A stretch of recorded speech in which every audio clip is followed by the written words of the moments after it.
Samantala, sa ibang balita, hindi raw kumbinsido ang Bureau of Corrections sa naging pahayag ng controversial na inmate na si Michael Cataroha kaugnay sa kanyang pagtakas sa New Bilibid Prisons. Ito'y matapos mapabalitang naglakad lamang umano si Cataroha ng kaswal palis ng kulungan gumamit ng ballpen para naman gumawa ng fake stamp para sa visitor at saka sumiksik daw sa ilalim ng truck.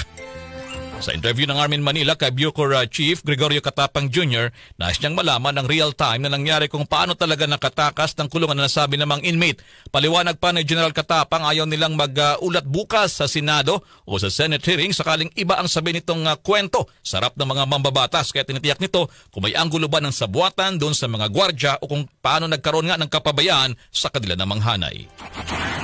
Kahit ba ma-demo pa niya yan, ganun siya tumakas, siyempre, kailangan malaman natin kung sino ba yung mga nakakunayb sa kanya. So, kung totoo man yan ang panibagong version, ang kinakatakot nga namin, mamaya pag nag-hearing sa bukas naman, iba na naman ang version na ibibigay niya. So, pilit namin siyang pinapagsabi ng ano ba talaga totoo. Kasi kahit ako, nagdududa ako kasi paano ka doon, hindi ka mahuhulog. O kasi doon sa bandang sa tabi ng propeller, masyadong delikado yung lugar na yun.